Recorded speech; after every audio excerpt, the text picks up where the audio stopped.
morning, sir. Welcome, sir.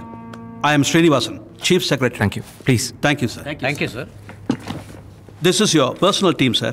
எந்த டிபார்ட்மெண்ட்டாக இருந்தாலும் எந்த விஷயமா இருந்தாலும் they will assist you, sir. Thank you, gentlemen.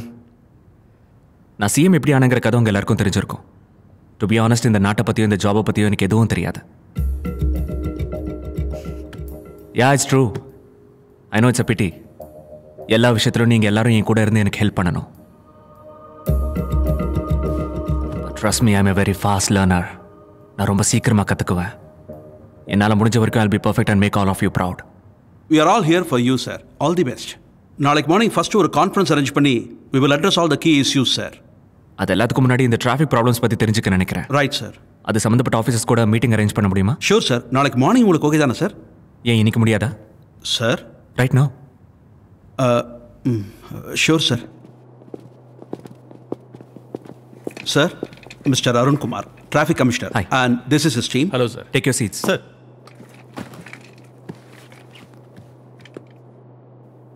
இங்க இருக்கிற டிராஃபிக் கண்டிஷன்ஸை பற்றி என்னை விட உங்களுக்கு தான் பெட்டராக தெரியும். Terrible. Can I say disasters? Yes sir. Why? Population ரொம்ப ஜாஸ்தி சார். ஜனங்களை கண்ட்ரோல் பண்ணுறது கஷ்டம். It's very tough.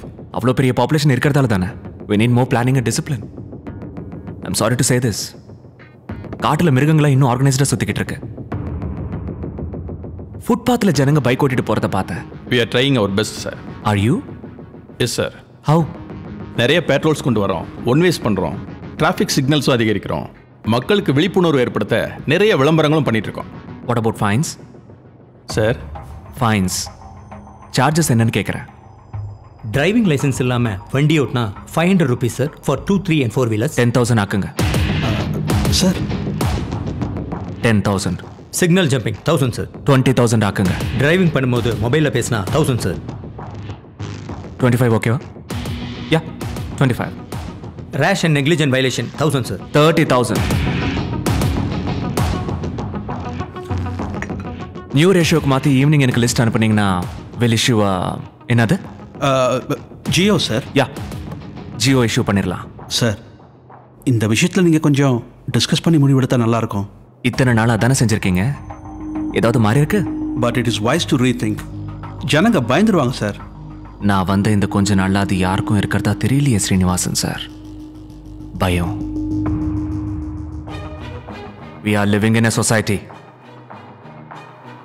இங்க இருக்கிற ஒவ்வொருத்தருக்கும் பயமும் பொறுப்பும் இருந்தே தீரணும்.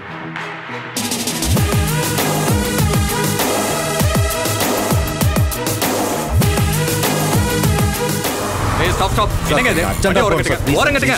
20,000 ரூபாய் ஃபைனு கட்டிடுங்க. 20,000? அது என் ஒரு மாசம் சம்பளம் சார்.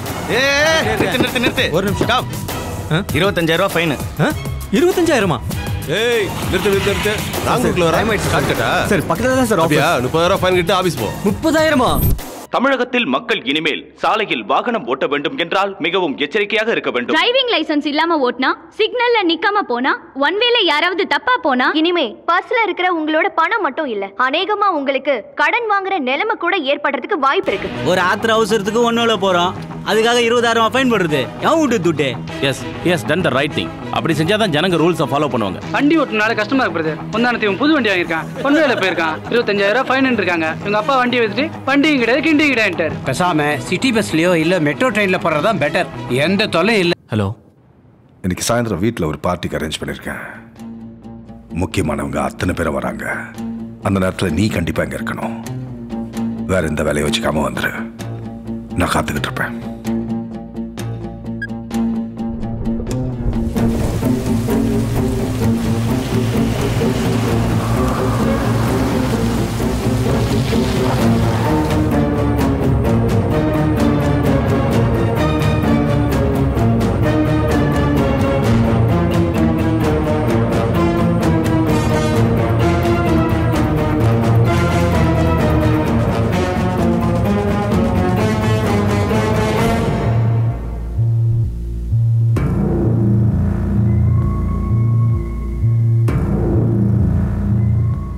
பெரிய மனுஷங்க வராங்கன்னா ஏதோ முக்கியமான விஷயம் பேச போறோம்னு நினைச்சிட்டு இருந்தேன். இதுக்கு தானா? அதை நீ சிஎமானதை கொண்டாடுறதுக்கு எல்லாரையும் கூப்பிட்டு ஒரு விருந்து கொடுக்கணும்னு நினச்சிக்கிட்டு இருந்தேன். அதனால தான் இன்னைக்கு எல்லாரையும் வர வச்சேன். இது அஃபிஷியல் மீட்டிங்லாம் இல்லை. கொஞ்ச நேரம் டென்ஷனை மறந்துட்டு ஃப்ரீயாக இருப்போம், மனசை விட்டு ஓப்பனாக பேசுவோம். என்ன சாப்பிட்ற? காஃபி. இத்தனை வருஷம் நாங்கள் சம்பாதிக்காத பேர் கொஞ்ச நாள்லயே நீங்கள் சம்பாதிச்சிட்டீங்க. உங்கள் ஜாதகம் அப்படி. அரசியலில் இந்த மாதிரி ஒரு அதிர்ஷ்டம் யாருக்குமே கிடைக்காது. உங்கள் ஆட்சியில் ஜனங்களை ஆட்டி வச்சிங்க, அதிகாரிகளை ஆட்டி வச்சிங்க, வியாபாரிகளை ஆட்டி வச்சிங்க, கான்ட்ராக்டர்ஸ் ஆட்டி வச்சிங்க. அது கூட பரவாயில்ல. ஆனால் அரசியல்வாதிகளை ஆட்டி வைக்க நினைச்சா தாங்க மாட்டீங்க. நீங்க அதிகாரத்தில் இருக்கும்போது எங்களையும், நாங்க அதிகாரத்தில் இருக்கும்போது உங்களையும் அனுசரிக்கணுங்கிறது ஒரு அக்ரிமெண்ட். கேள்விப்பட்டிருக்க அரசியல்னா சாக்கடைன்னு. அது எந்த அளவுக்கு நாரி போச்சுன்னு இப்பதான் தெரியுது. தெளிவா சொல்றேன், கேட்டுக்கங்க. வெளியே நாங்க சொல்றத நீங்க தப்புன்னு சொல்லுவீங்க, நீங்க சொல்றத நாங்க தப்புன்னு சொல்லுவோம். பப்ளிக்கா அடிச்சுப்போம், திட்டிப்போம். இதெல்லாம் மக்களுக்கு என்ன தெரியவா போகுது? மக்கள் அப்படியே இருக்கட்டும், நாம இப்படியே இருப்போம் ப்ரோ. நல்லது செய்யணும்னா மட்டும் அடிச்சுப்போம், திட்டிப்போம். கிரிமினல் வேறனா நம்ம எல்லாரும் ஒன்னாயிடணும். மக்கள் அப்படியே இருக்கணும், நாம இப்படி இருக்கணுமா?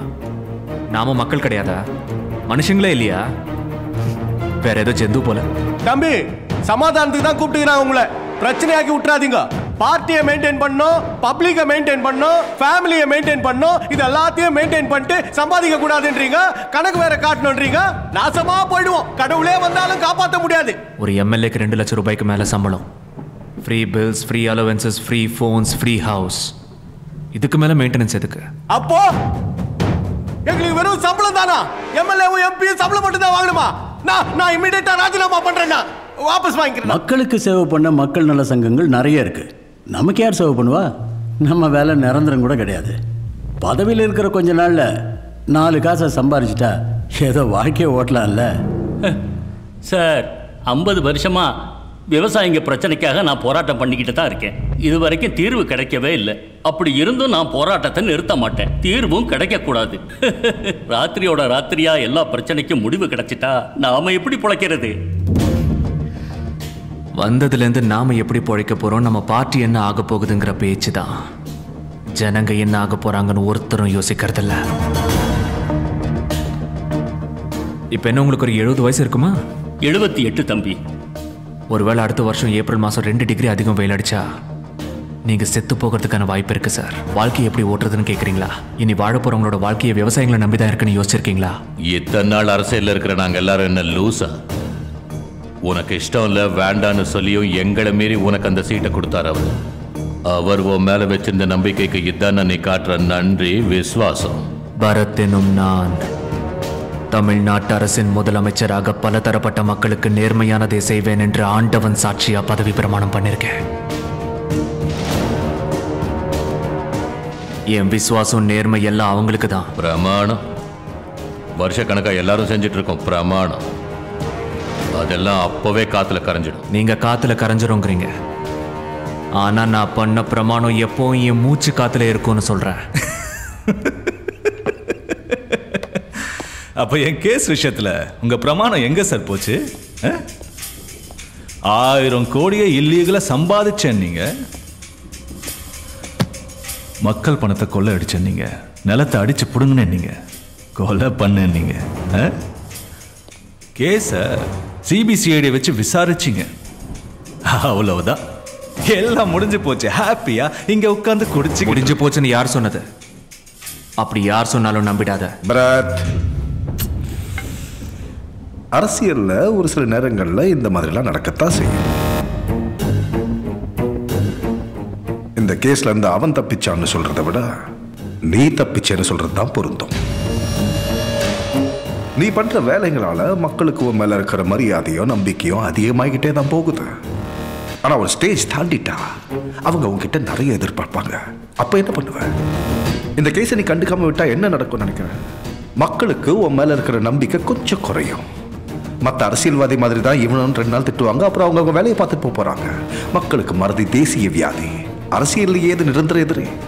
எல்லாரும் நண்பர்கள் தான். இந்த திருட்டு பையில காப்பாத்தி ஏதோ பெருசா சாதிச்ச மாதிரி ஃபீல் பண்றீங்க.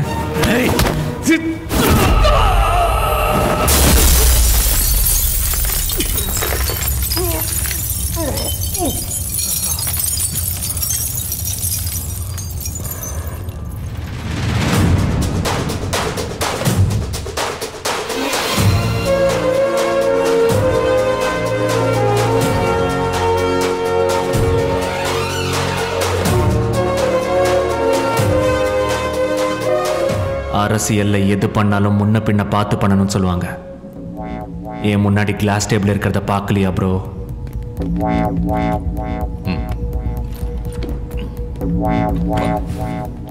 ப்ராமிஸ் பண்ணா என்ன நடந்தாலும் அதை கடைசி வரைக்கும் காப்பாத்தினதான் you are called a man அப்படின்னு பல தடவை எங்க அம்மா சொல்லியிருக்காங்க. அதை தமிழ்ல ஆம்பளை கேம்லன்னு ஏதோ சொல்லுவாங்கன்னு நினைக்கிறேன். கரெக்டா சொன்னீங்க தம்பி. என்ன தவிர அப்படி ஒருத்தன் இந்த ரூம்ல இருக்கிறதா எனக்கு தெரியல.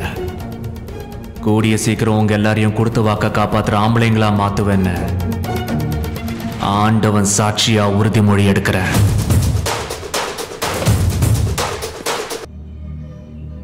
புது சிஎம்மா யார் வரப்போறாங்கங்கிற ஆர்வம் எங்க எல்லாருக்குமே இருக்கு. பார்ட்டிக்கு நீங்களும் பெரியவரும் ரெண்டு கண்ணு மாதிரி. நீங்க சிஎம்மா வந்தா எங்களுக்கு சந்தோஷம்தான். ஆனா அந்த சீட்ல உட்கார்றதுக்கு உங்களுக்கு இஷ்டம் இல்லைன்னு எல்லாரும் பேசிக்கிறாங்கண்ணா. அப்படி நீங்க வரலன்னா அடுத்த சிஎம்மா நான் தான் வரணும்னு பார்ட்டியில முக்காவாசி எம்எல்ஏக்கள், கட்சி தொண்டர்கள், என் தொகுதி மக்கள் எல்லாம் ஆசைப்படுறாங்க.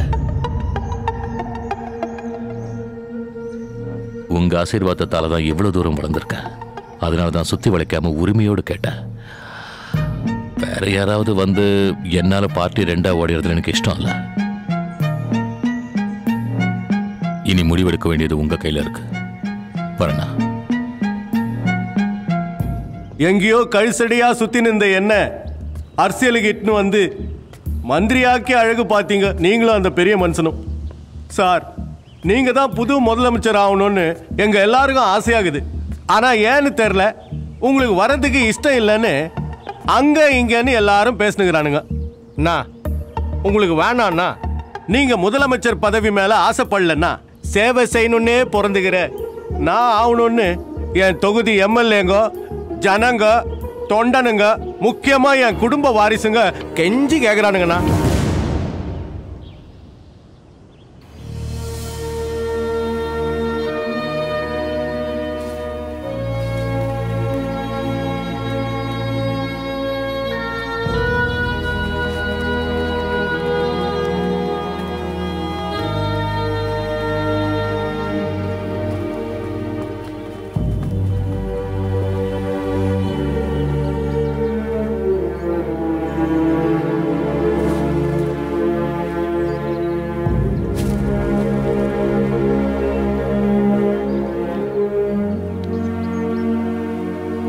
இது நம்ம ராகவனுடைய மூத்த பையன். இவர் எதிர்கட்சி தலைவர் கிருஷ்ணமூர்த்தி ஐயா, அவரோட பையன்.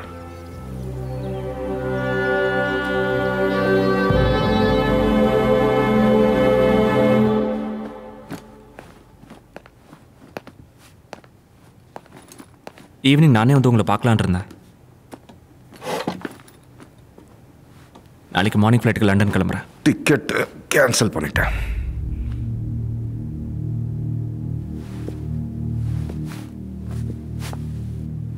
இனி எப்பவும் நீ இங்கே தான் இருக்கணும் பரத். இந்த ஸ்டேட்டோட அடுத்த சிஎம் நீயே தான் இருக்கணும்.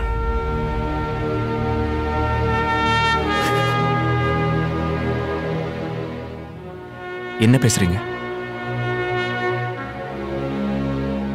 நான் சிஎம் நாளைக்கு போனா திரும்பி வருவேன். ஏன் போகணும்?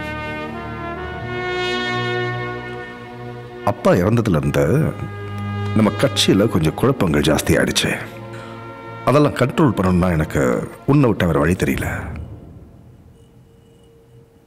எனக்கு எந்த சம்மந்தமும் இல்லை. I don't belong here. ராகவனுடைய பையன் நீ, அதை எப்பவும் மறந்துடாத. அந்த பதவிக்கான தகுதியும் உனக்கு இருக்கு, அதை ஏத்துக்க வேண்டிய பொறுப்பும் இருக்கு.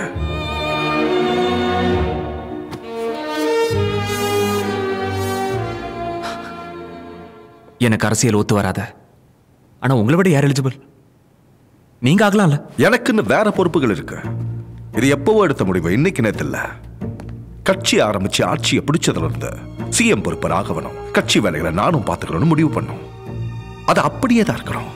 நிரந்தரமா கட்சியை காப்பாற்ற வேண்டிய கடமை என்னது?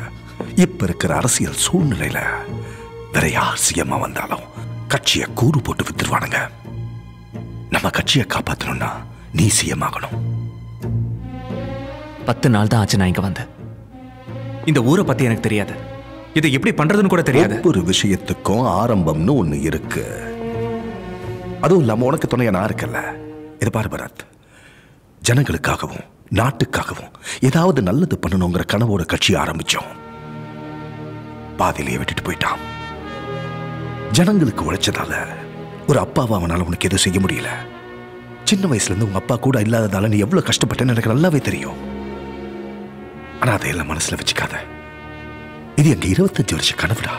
இப்ப ரோட்ல போற எவனையோ சிஎம்மாக்கி கட்சியை குப்பையில போட முடியாது. அதை புரிஞ்சுக்கோ. ஒரு புள்ளையா ஓ அப்பா கனவை நீதான் நிறைவேற்றணும். எனக்காக கொஞ்சம் யோசி ப்ளீஸ்.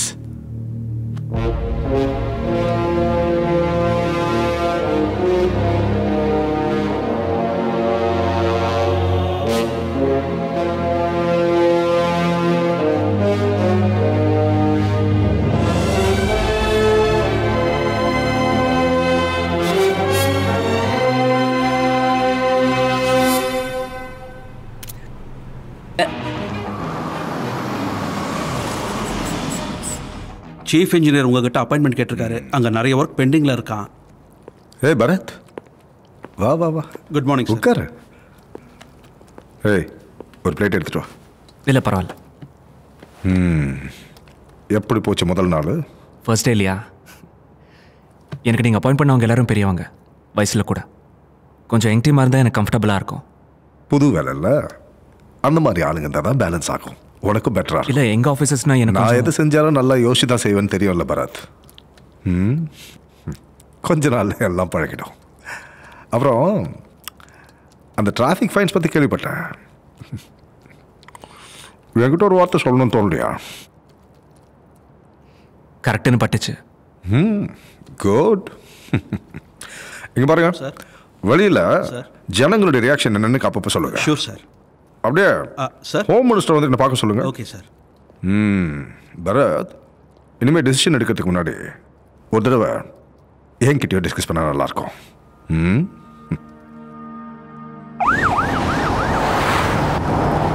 டிராஃபிக் ஃபைன்ஸ் விஷயத்தில் எல்லாரும் என்ன சொல்கிறாங்க பாஸ்கர்? பதறி போயிருக்காங்க சார் எல்லாரும். என் ஃப்ரெண்டு கூட 20,000 ரூபா ஃபைன் கட்டியிருக்கான் சிக்னல் தாண்டதுக்காக. மாத கடைசின்னு எங்கிட்டயே வாங்கி கட்டிட்டான். நெக்ஸ்ட் டைம் சிக்னலை மதிக்க சொல்லுங்கள். நீங்களும் எவ்வளோ தான் பணம் கொடுப்பீங்க?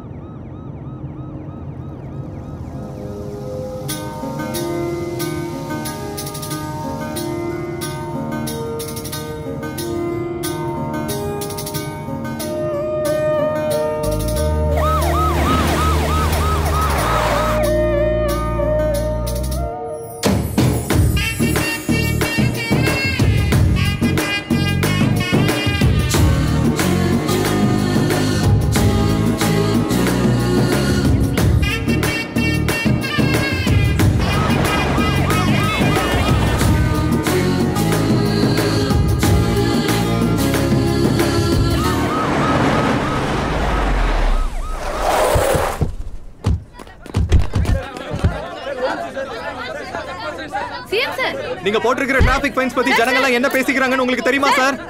சார், எதுக்காக இவ்வளவு கடுமையான தண்டனை கொண்டு வந்தீங்கன்னு சொல்லுங்க சார். இது ஜனநாயகமா இல்ல சர்வாதிகாரமானே தெரியல. உங்க இஷ்டத்துக்கு நீங்களே முடிவு எடுக்கிறீங்க. உளறி சான்றுன்னு எழுதின பத்திரிக்கைக்காரன் சார். அவனை விடுங்க சார், நீங்க வாங்க போலாம்.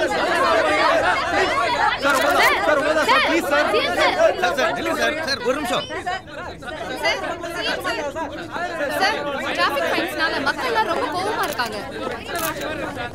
10,000, 20,000, 30,000 என்ன சார் இது? சாதாரண பொதுமக்கள் இந்த ஃபைனை எப்படி சார் சொல்லுங்க சார். யார் கூடயாவது கலந்து பேசி இந்த முடிவு எடுத்தீங்களா? இல்ல உங்க இஷ்டத்துக்கு நீங்களே இப்படி பண்ணீங்களா? ஏன் சார் ஜனங்களை சாகடிக்கிறீங்க?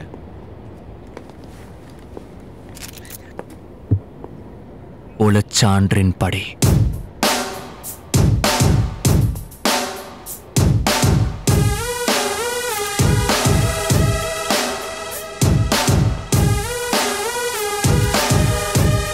நிறைய ஆஃபீஸர்ஸை ட்ரான்ஸ்ஃபர் பண்ண சொல்லி ஜியோ இஷ்யூ பண்ண சொல்லியிருக்கியா?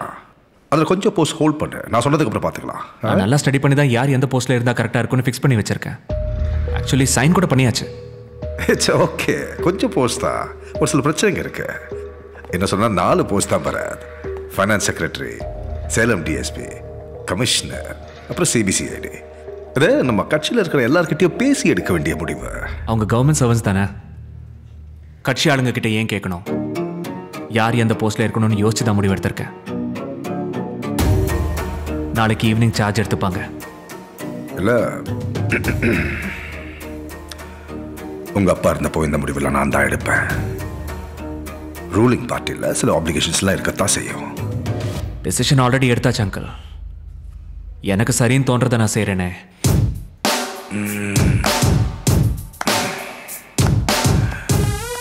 சரி, இந்த சிபிசிஐடி நம்ம வேற ஏதாவது பேசலாமே. நீங்க எத்தனை தடவை கேட்கறது எனக்கு கஷ்டமா இருக்கு. என் வழியில என்ன போக விடுங்க.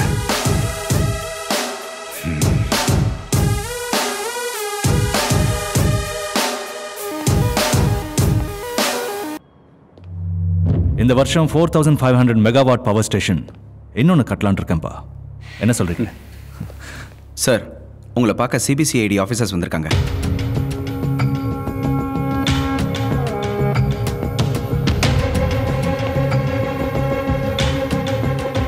Hello sir, Aravind Krishna, additional DG CID. வருமானத்துக்கு அதிகமாக சொத்து சேர்த்த கேஸை இன்வெஸ்டிகேட் பண்ண ஆரம்பிச்சிருக்கோம்.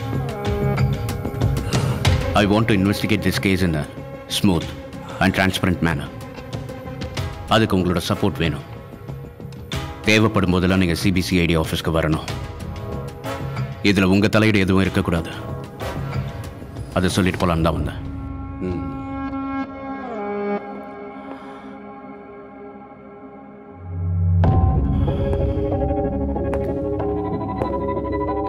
இன்வெஸ்டிகேஷன் டைமில் என் பெர்மிஷன் இல்லாமல் நீங்கள் இந்த ஊரை விட்டு எங்கேயும் போகக்கூடாது. நாளைக்கே கூட கோர்ட் ஆர்டர் வரலாம். See you soon.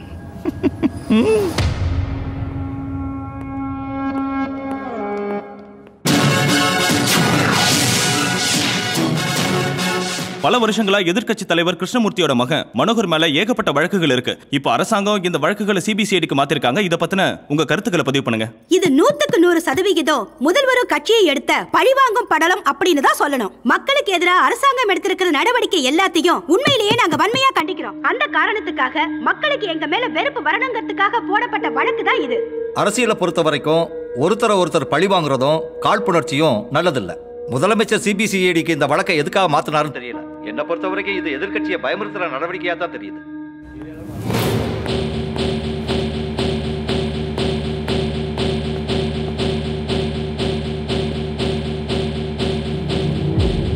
Hello sir. எது வரைக்கும் வந்திருக்கு சார்? அதான் அந்த எதிர்க்கட்சி தலைவர் பையனோட லீகல் ப்ராப்பர்ட்டி கேஸ் இன்வெஸ்டிகேஷன் இன்ட்ரெஸ்டிங்காக போயிட்டு இருக்கு சார். இம்பார்ட்டன்ட் எவிடன்ஸ் கூட கேதர் பண்ணியிருக்கோம். நெக்ஸ்ட் ஹியரிங் வரும்போது ஜட்மெண்ட் வர அளவுக்கு வேலை செஞ்சுட்டு இருக்கோம். உங்க பேர் என்ன? அரவிந்த். அரவிந்த் கிருஷ்ணா. நம்ம ஆளுங்கட்சியா இருக்கோம். எதிர்க்கட்சி குடும்பத்து மேல இந்த மாதிரி கேஸ் போடும்போது நாங்க பழி வாங்குறோம்னு சொல்லுவாங்க இல்லையா? மக்களுக்கு அவங்க மேல சிம்பத்தில வரும். இப்போதைக்கு கொஞ்சம் ஆஃப் பண்ணி வைங்க சார். கவர்மெண்ட் சைட்ல இருந்து எந்த ப்ரெஷரும் இல்லை. we are dealing this case in a clean and transparent manner. அது நமக்கு தெரியும், மக்களுக்கு தெரியாதுல்ல. ஆஃப் பண்ணுங்க. எங்க டியூட்டியை நாங்கள் பண்ணணும் சார். தப்பு செஞ்சது யாரா இருந்தாலும் தண்டிக்கப்படணும்.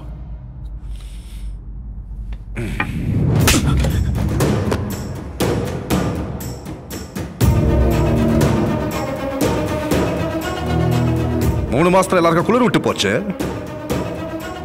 எப்படி இருந்துங்க எல்லாரும்? ஒரு காரியம் பண்ணும்போது முன்ன பின்ன யோசிக்கணுங்கிற அறிவு இல்லையா? கண்ணு முன்ன தெரியாம நீங்க பண்ற வேலைக்கெல்லாம் நான் பதில் சொல்லிட்டு இருக்கணும். உன்னை நம்பி வீட்டில் ஒரு பொண்டாட்டி இருக்கா, 2 பசங்க ஸ்கூலுக்கு போயிட்டு இருக்காங்க. இந்த மாதிரி சேர்ல உட்காரும் போது கொஞ்சம் பயம் இருக்கணும், கூடவே நிதானமும் இருக்கணும். ஆஃப் பண்ண